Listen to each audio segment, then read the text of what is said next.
Everyone, and welcome to the SSI Spotlight on Cannabinoids. My name is Brian Hainline, and I'm the NCAA Chief Medical Officer, and it's a pleasure and a privilege to be with you. This is now our 11th SSI Spotlight series. We've gone into great detail on mental health, the student-athlete mental health and wellness study, and we've also done Spotlight series on concussions. All of these are available for your review. This is a two-part series.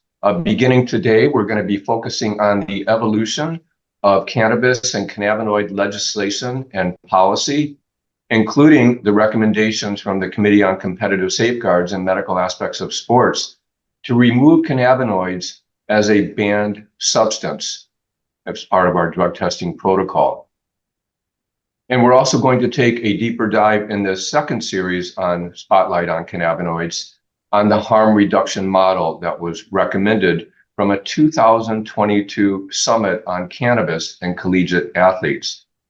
Our two guests today were part of that summit and were very influential in putting together the foundational statements. So the 2022 Summit on Cannabis and Collegiate Athletes was really a landmark summit. We had experts from around the country, around the world, on social aspects of cannabis, legal aspects of cannabis, the effects of cannabis and on mental health, and how cannabis products have changed over time, and many other subjects. And it ultimately led to a series of foundational statements that we have socialized with the membership and some more concrete recommendations. So we'll be taking a dive into that during these next two sessions. I'd like to introduce our two guests. Dr. Tim Fong is a professor of psychiatry at the Semel Institute for Neuroscience and Human Behavior at UCLA. And he's also board certified in addiction psychiatry. And Dr. Jodi Gilman, who's the Director of Neuroscience at Massachusetts General Hospital for Addiction Medicine, and she's an associate professor at Harvard. So Tim and Jodi, first, thanks again for being part of the 2022 summit and shaping the foundational statements, and thanks for taking time to be with us today. Maybe just tell us a little bit about yourself and how that relates to what we'll be discussing today. Sure, and thanks, Dr. Hainline, and thanks, Dr. Gilman. It's great to meet you virtually and for this webinar. So as Brian, you mentioned, I run along with Dr. Ziva Cooper, the UCLA Center for Cannabis and Cannabinoids. And we've been studying the impact of those substances on body, brain, and mind since 2017. Along the way, I've also started to work much more closely with college student athletes at UCLA, really trying to understand the impact of cannabis on athletic performance, on mental health and well-being, and particularly trying to craft science-based legislation and policy to protect student athletes at the same time while protecting the integrity of sports. And I've been here in California for 25 years, and I've seen so much change just in our state because of legalization of cannabis in the last 7 years. And literally every single day, there's something new to think about in terms of how cannabis as a compound is affecting body, brains, and minds. And Dr. Gilman? Thank you so much for inviting me today. It's really a pleasure to be here with you all. So I'm a neuroscientist by training, and I do neuroimaging studies. I do functional MRI studies and PET studies to examine the effects of cannabis on the brain, on brain circuits involved in emotion, in reward, in neuroinflammation. And I just have to echo what Dr. Fong has said, that every time I set up a new study, there's some new aspects of cannabis to think about. Cannabis has been legal in Massachusetts for recreational use and medical use for quite some time, and we've seen dramatic evolution of products, particularly the products that are available in the commercial markets. And we've done some work with high school students, with college students, testing cognitive processes that are affected by cannabis use, brain circuitry, and we've also investigated how shifts in policy have contributed to these different trends that we're seeing in our schools and in our students. Well, thanks so much. And so I'm going to be casual here, go by first names, Jodi and Tim, and I'm Brian. But Jodi, I just want to maybe you could amplify somewhat two things that you said, and just for our audience, they may not necessarily understand what you meant when you said functional MRI. So that's functional magnetic resonance imaging, which means, well, you'll let us know more, but you're not just looking at the anatomy, but actually the function of the brain. And then you mentioned PET scan, positron emission tomography, which also is able to look at sort of the metabolism and function of the brain. So maybe just help us understand a little bit what you mean by that, and how you can study marijuana or cannabis through those two imaging techniques. Sure. So, as you mentioned, the functional magnetic resonance imaging allows you to basically take pictures of the brain while it works. So, what we do is we look at oxygenation levels in the brain, which are indicative of brain activity in different regions. And what we could do is we could have people who use cannabis regularly complete a memory task or a reward task where they're, let's say, winning money or doing some sort of gambling task in the scanner, and we can look at the different brain regions that are activated when they're doing these tasks. And then we could do the same with control participants who don't use cannabis regularly. And what we could do is compare the two brain states, and we can look at differences in the brain by cannabis use. For our positron emission tomography scans, we're looking at cannabinoids such as cannabidiol, and we're looking at how cannabidiol affects neuroinflammation in the brain in people with chronic pain to see if there's a reduction in neuroinflammation when people are taking cannabidiol, which is thought to be the therapeutic component of cannabis. I do a lot of work with medicinal aspects of cannabis, and it's generally thought, and there's some controversy about this, and we need more study on this, and Tim can probably talk about this a lot. But there is the THC, which is the component of cannabis that gets you high, causes a euphoria. And then there's this cannabidiol, which is supposed to sort of mitigate these effects and have effects on things like pain and anxiety. And this is all understudied. And I'm reluctant to make any strong conclusions about the efficacy of cannabidiol, but this is something that we are actively studying.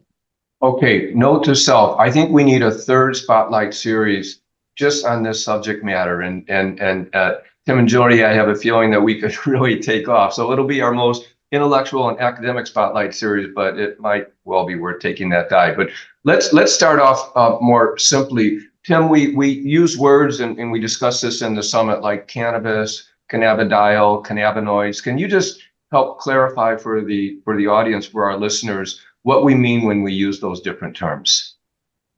Absolutely. And I'll start all the way at the beginning. I'm constantly learning new terms. So, number one, the cannabis plant, of course, has been around for hundreds of thousands of years. And inside the cannabis plant, there are about 500 different compounds. The most common compound, of course, is THC, but we call these compounds cannabinoids. I think oftentimes people get confused. So the cannabis plant is all the cannabinoids that are inside that plant. THC is the one, as Jodi mentioned, is the cannabinoid that is reportedly that gets you psychoactively high, impacts a variety of body function. The second one is CBD, is also the most popular study. That doesn't mean it's the most high concentrated. The other cannabinoids, and we're emerging and hearing about them all the time, CBG, CBL, CBN, right? That gets to be a dizzying array. Marijuana is the non-scientific term for the cannabis plant.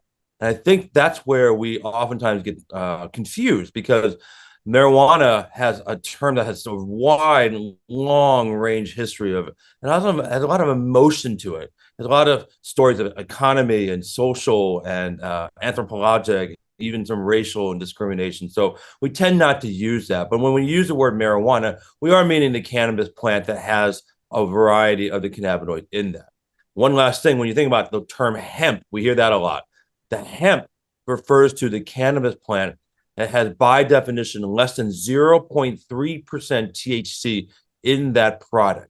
So when you say, why is it that I can buy CBD products online or at the local drugstore or at the golf pro shop? That's because in 2018, the United States government passed a bill that allowed any hemp plant and all the products generated from that hemp plant to be sold without firm regulation in drugstores and things like that. So that's why you see these things with CBD products generated from the hemp plant. Again, the hemp plant, less than 0.3% THC, cannabis plant, all the products inside the cannabinoids, and then CBD, which can be generated either by the hemp plant or by the cannabis plant itself.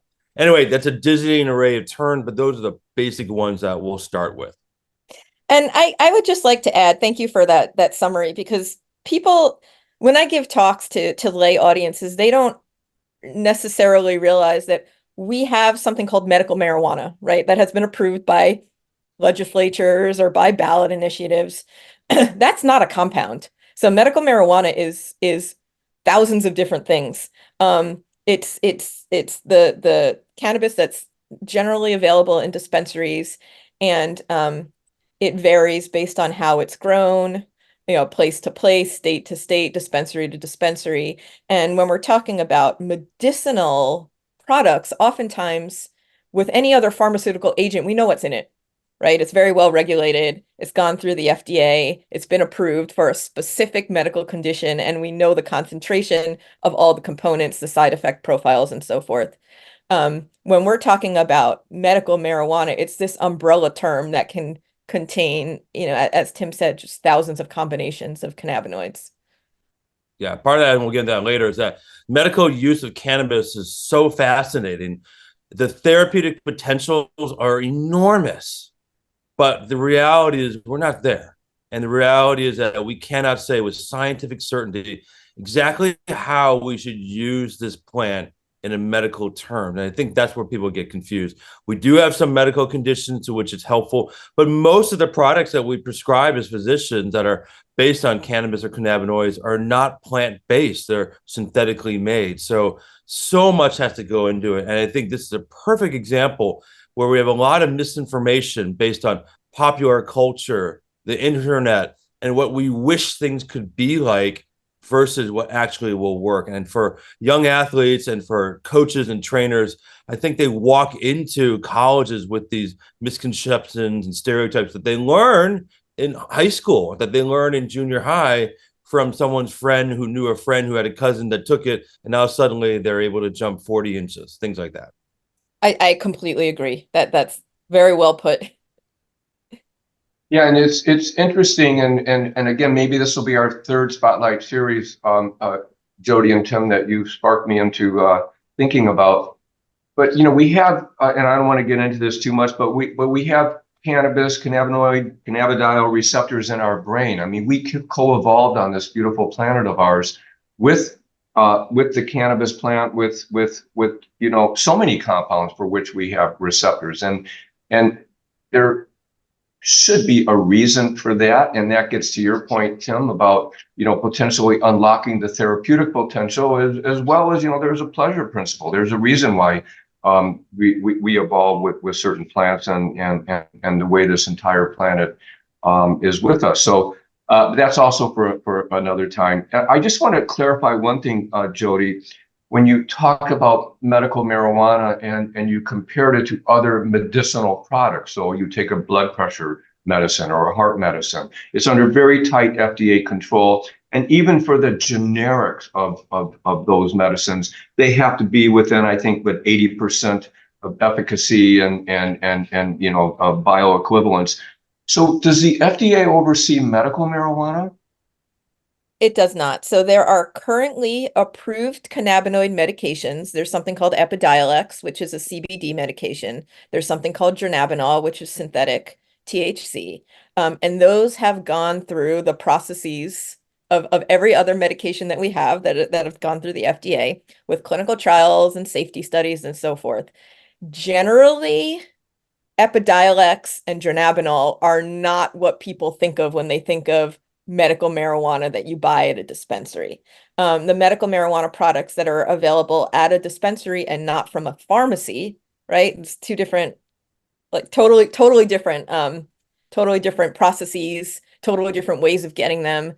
The dronabinol or the Epidiolex cannabinoid medications are prescribed by your doctor in a certain in a pill form or a liquid form, and they'll tell you what dose to take and how often to take it. Whereas the medical marijuana that you would buy at a dispensary is not prescribed by a doctor. It's the doctor can issue a recommendation, right? They can recommend it, but it's not a prescription. And then you go to the dispensary and you're on your own. You get whatever you want. You walk around, you figure out, well, this looks good. This might look good. Somebody at the dispensary who likely has little medical training might offer you suggestions. If you say, I'm anxious or I have pain, they might say, you can maybe try this one or maybe try that one. But there's a lot of trial and error. And it's just a very different conception of medicine. And it's quite unusual for a medicine something that is considered a medicine to go through that type of process. So just in taking this one step further, so let's say I go into a dispensary where marijuana is legal and my doctor has said, Brian, I want you to take medical marijuana for, A, B, and C. And let's say I go into a dispensary and I just want to buy marijuana because I want to get high. I would be going into potentially the same dispensary, the same person who has, we don't know how much training and they're sort of advising me and we don't really know what the product is exactly. So that's what you're saying. Yes. Okay, we got that clarified. Both of you in your opening comments, you talked about how you've seen in your states how marijuana has changed. It become legal and both of your states. We've seen societal, legal, social norms shift. And how has that had an impact on what you see as student use and perhaps student athlete use? I mean, has this shifting societal norms and the legalization, has that had an impact on student athlete use? Would love to hear both of your perspectives on that. I'll start with that. I mean, it's changed everything. I mean, 10 years ago, we had very punitive consequences for using cannabis in sport at UCLA. If you tested positive, we were talking immediately removal from practice, suspension from games, and really just damaging of the athlete's reputation. Really, really, really harsh stuff. In 2016, they legalized it here in California. In 2018, recreational came out. And then it became very clear that we weren't going to stop student athletes from using. And, before we started to dig deep, we were getting reports of 20, 30% of the student athlete population using some form of cannabis on a regular basis. The test results were going up dramatically in 2017, 2018. And then the questions were, what do we do about that? Because we were seeing some athletes that were severely impaired because of cannabis, real cannabis addiction. Others, more importantly, we were using cannabis to treat their own mental health issues, depression, anxiety, insomnia. And while others, they were using cannabis in a recreational way that was showing no damage whatsoever. But there were also questions about whether is cannabis performance enhancing. So you put it all together, legalization allowed for those issues to come to the surface, for issues of debate, discussion, policy generation, and kind of advancing it.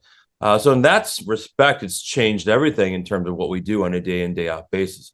But again, I can't say it enough. It doesn't matter what state you're in. You're seeing the same theme roll out, where cannabis use is available, it's normalized, it literally is in the water. And for that generation of college students that we're now generation, Gen Z and, we're millennial, Gen Z, and now we're heading into Generation Alpha generation. They are growing up in a world where cannabis use in some ways is almost expected. In some ways is not criticized. It's embraced by some, but not all. Creating this world that we have to now deal with to say, hey, we have all these brand new products that never existed.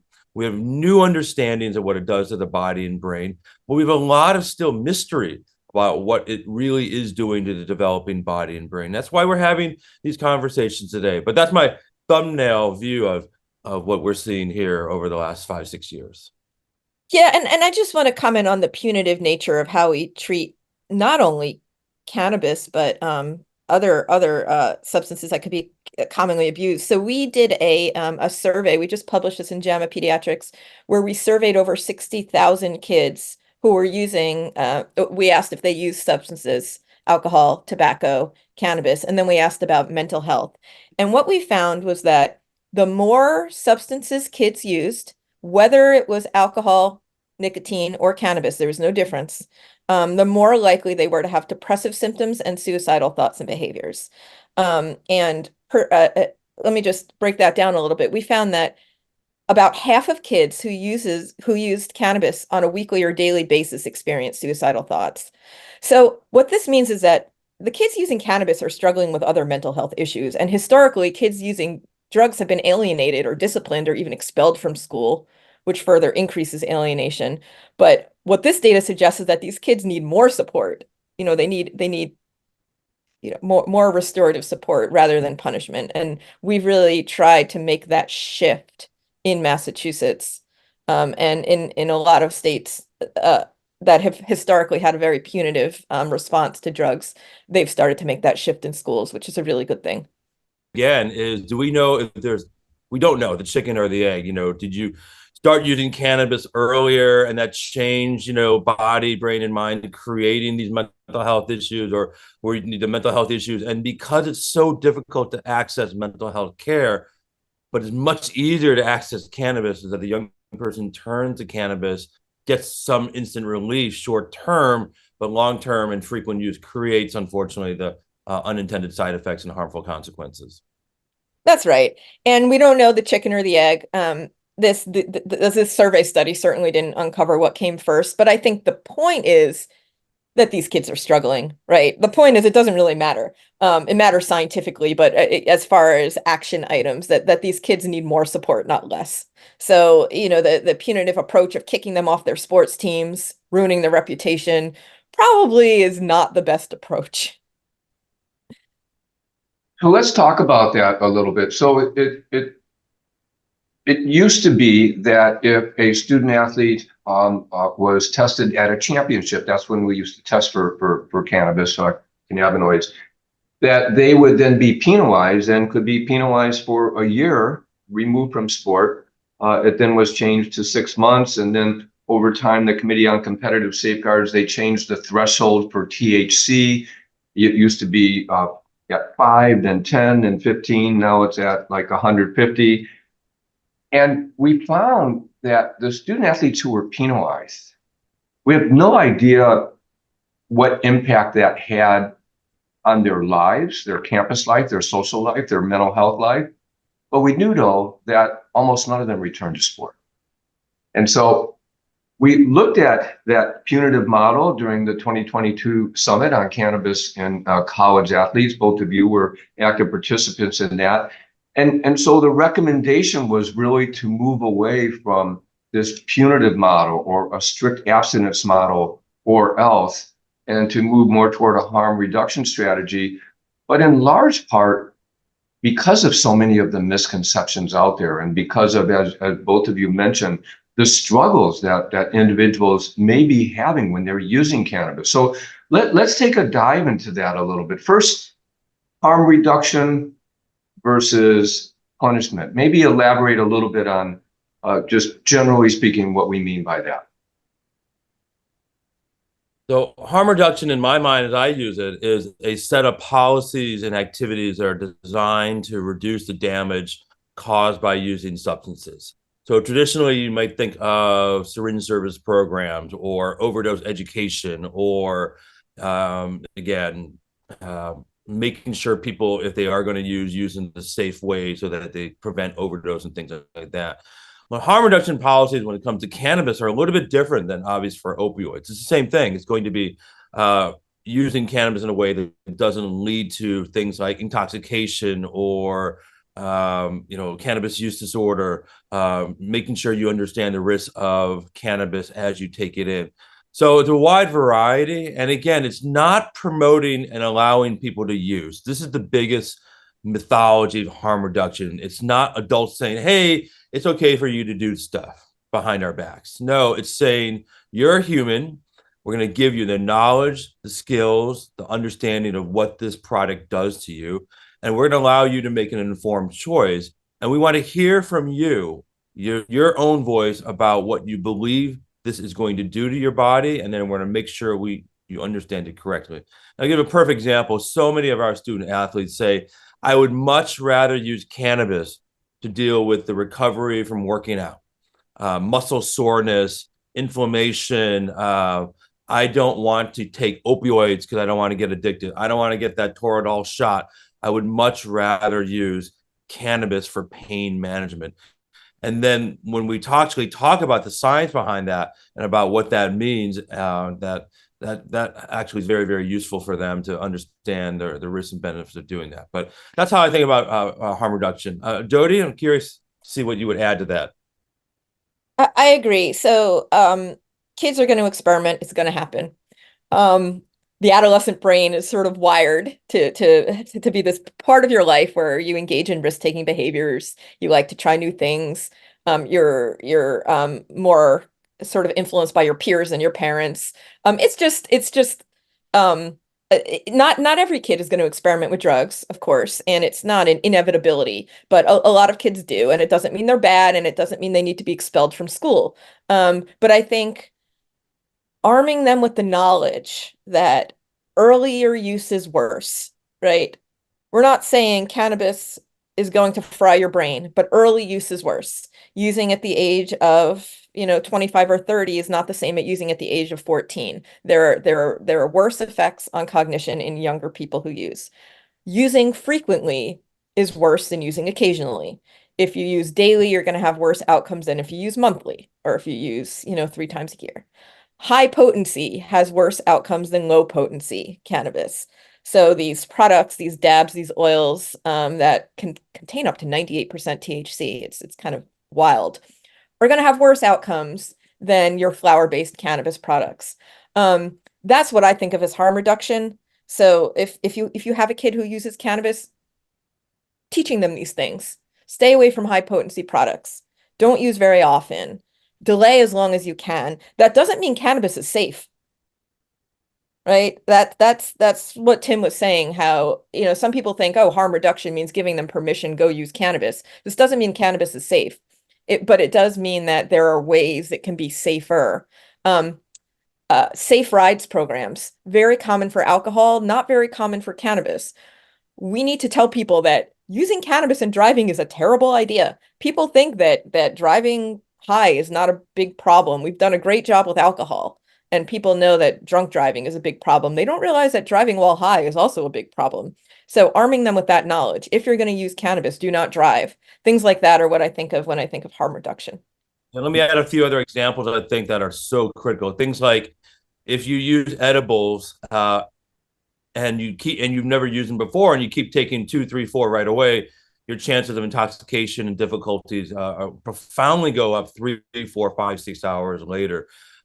These are the sorts of things that a lot of student athletes just are unaware of when they come to campus, and they think, oh, it's no big deal. I can handle this, no problem. The other thing you said there again, flower, as you smoke it, oftentimes they think, again, oh, it's only 10, 15% THC, right? That's not always the case. You can buy flower that has up to 60, 70% THC by concentration. So there's a lot of things that have changed dramatically about the products that are on the shelf in 2024, legally purchased compared to what the products were even just 10 years ago. And I think educating student athletes and coaches and trainers about that is super, super important. One thing for us as docs, we actually get very little training in medical cannabis or just understanding cannabis in medical school and residencies.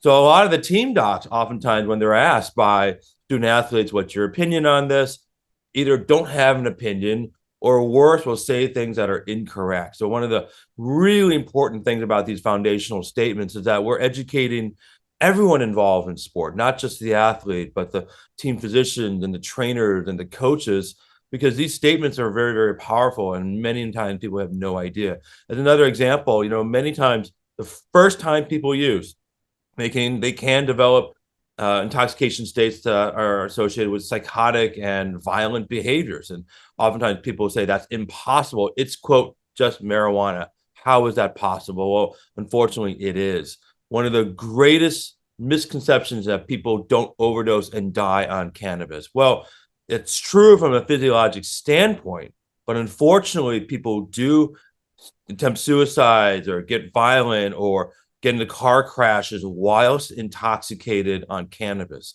And I had a student athlete ask me, Doc, why are we even checking for this? Nobody dies, nobody overdoses. I said to him, if you're intoxicated while you're playing a sport, that's incredibly dangerous. If you have never used cannabis before and you have the biological vulnerability to develop some sort of intoxication state that has harmful consequences, that's really, really dangerous. So those are the sorts of foundational statements that we've created through the summit, I think, that are really powerful. And I think people are going to really learn a tremendous amount by reading them. Yeah, thanks both. This is really important information.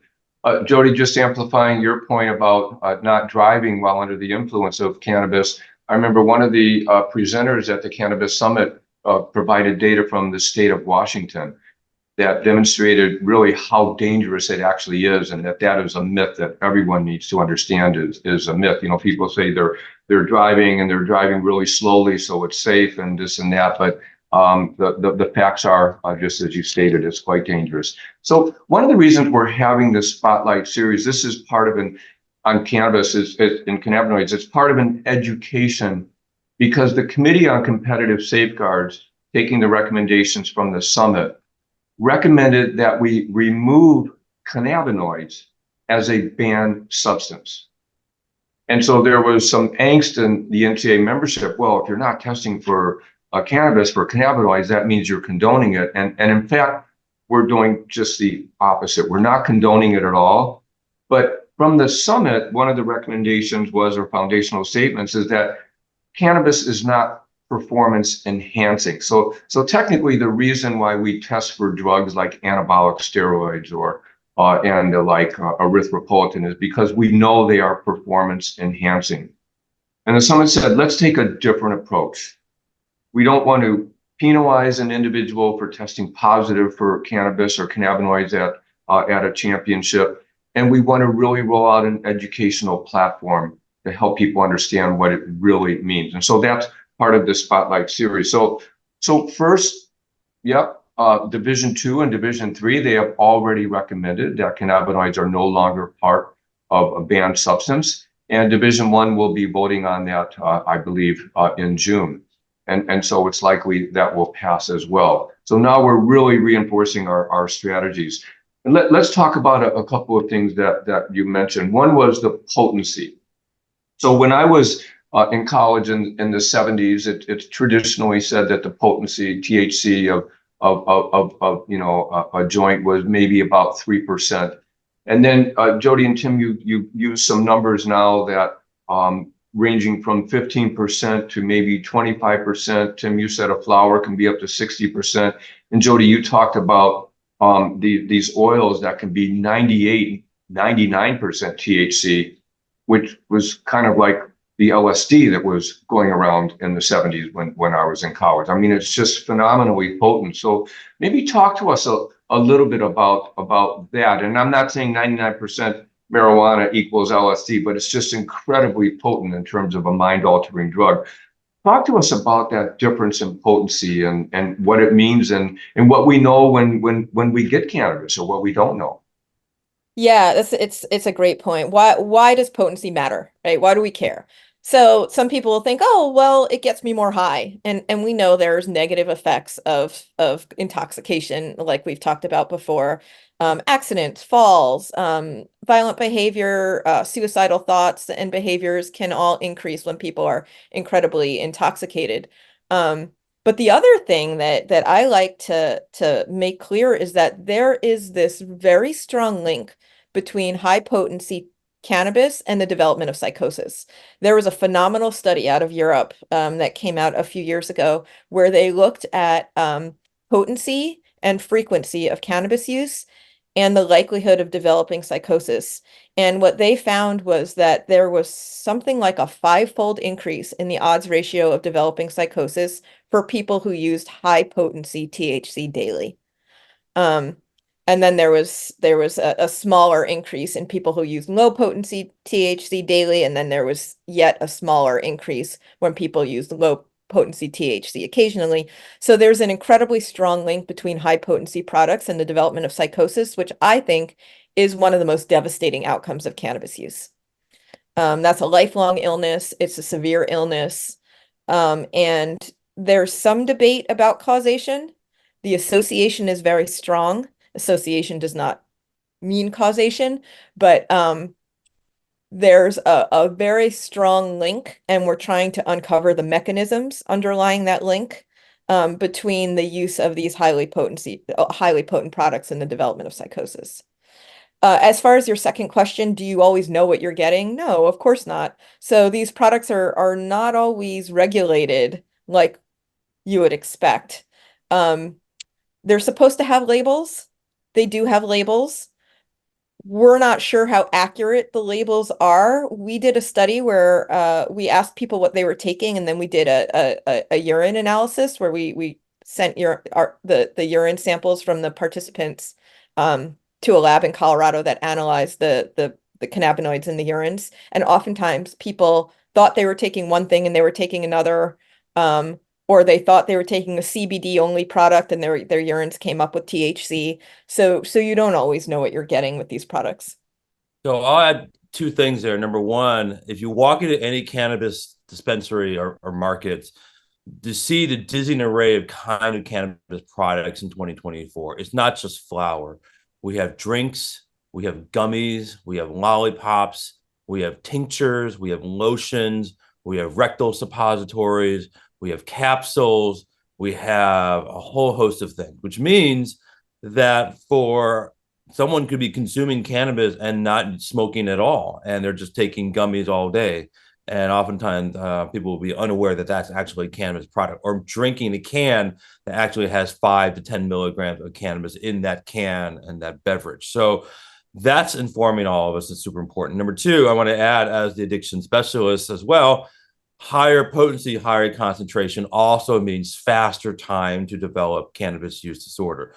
And people say, what's the big deal about cannabis addiction? Well, separate from cannabis-induced psychosis, this is its own disease. And the disease of cannabis use disorder is profoundly problematic, tremendous amounts of loss of time and emotional suffering and problems. And I think in people's mind's eye, when they think of what does someone with cannabis addiction look like, they think of some stereotypes from the 80s, from the things that we see, and they kind of laugh and kind of chuckle, but it's not funny at all. And unfortunately, for young men and women who do develop a cannabis use disorder, they're restricted in their abilities, they're limited in their functioning, they have a hard time doing basic things like going to school, holding down jobs, having a steady relationship, having motivations to learn. And that's why it's so critical during this young person's time of college, from 18 to 24, that people understand those risks. Again, in nearly every state in America, cannabis use is 21 and up.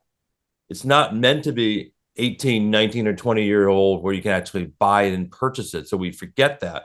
I think it's super important for us to remember that most of our data is showing that the very first time you use cannabis, the actual risk of developing cannabis use disorder is around 9%.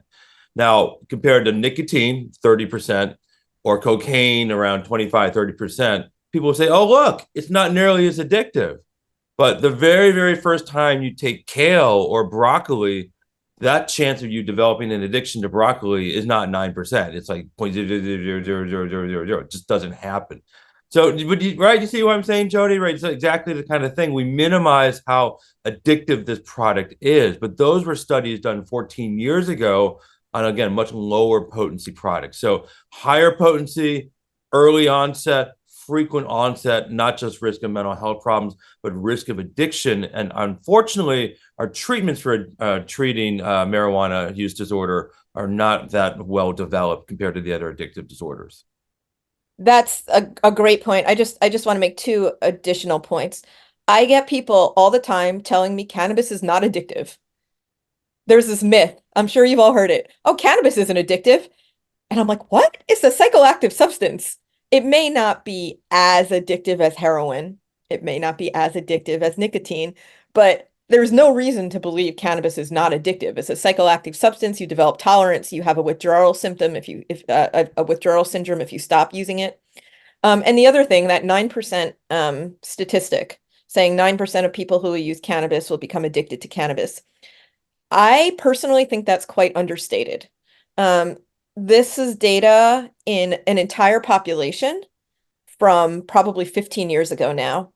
What we've seen is that if you start earlier, so if you start at 14, 15, 16, 17, 18, 19 years old, the odds of you becoming addicted to cannabis goes up to about 15%.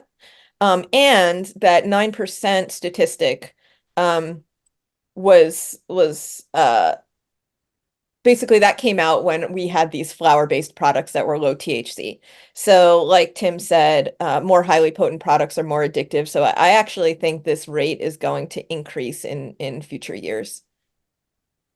So in our next Spotlight series, we're going to really be discussing in some detail cannabis use disorder or the difficulty in treating other mental health disorders such as depression and anxiety when someone is using cannabis on a regular basis. So very important point. You really set us up well for that.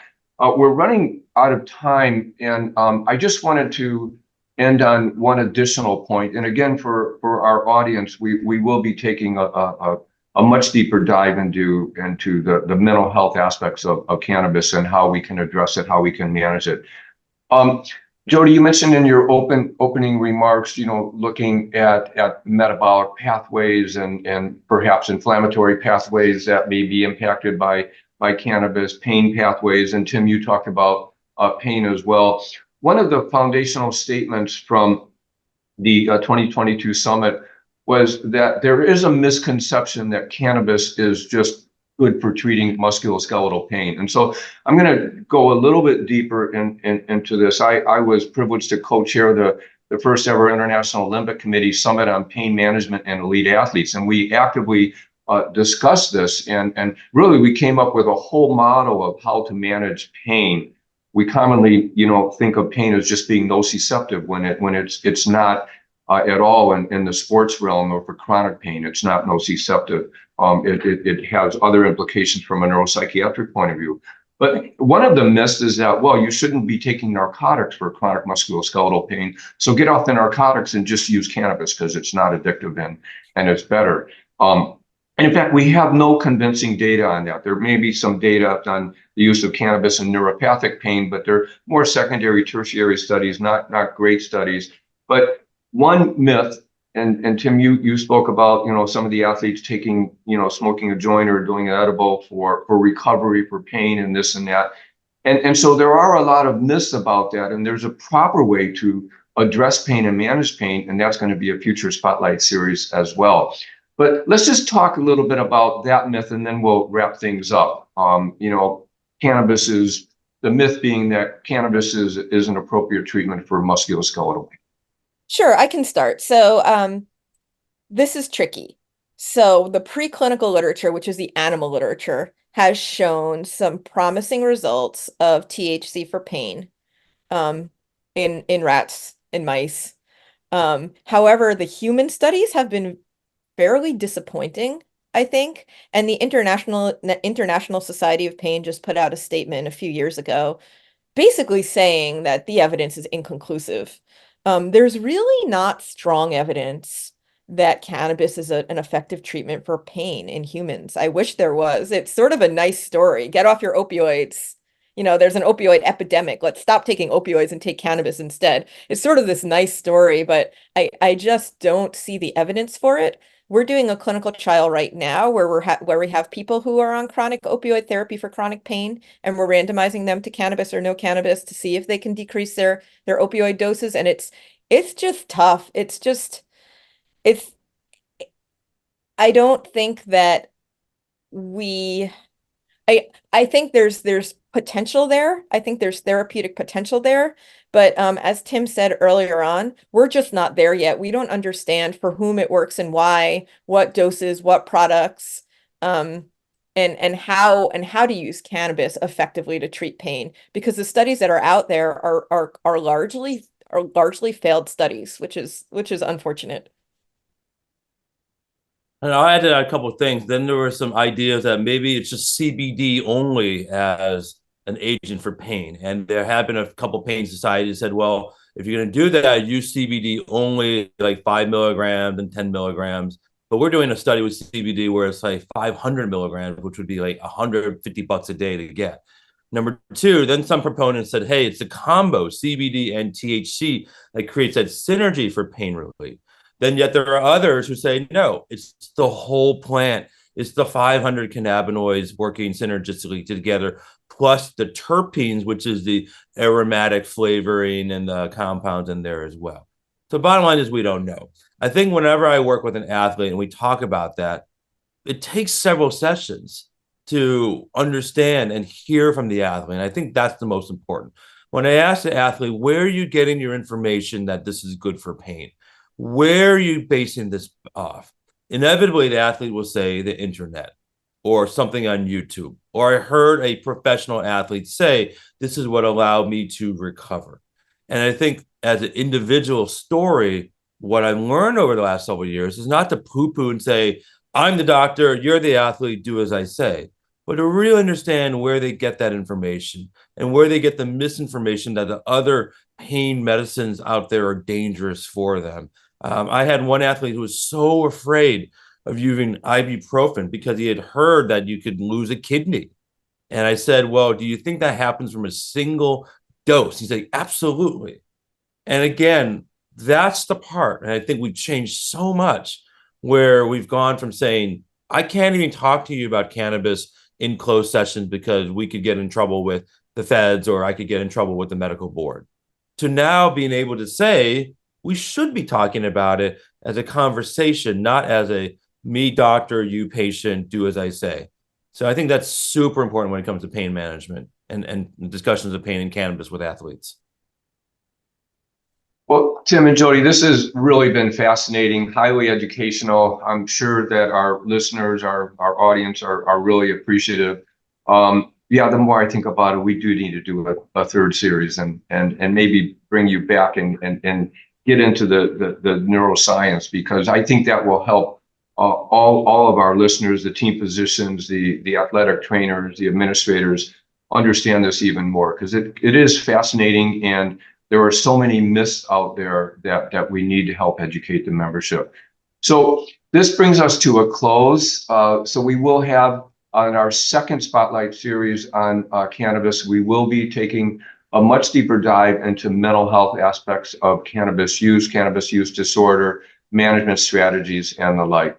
So again, Dr. Jodi Gilman, Dr. Tim Fong, thank you for your time, your dedication, your passion, and to our audience, till next time. Thank you.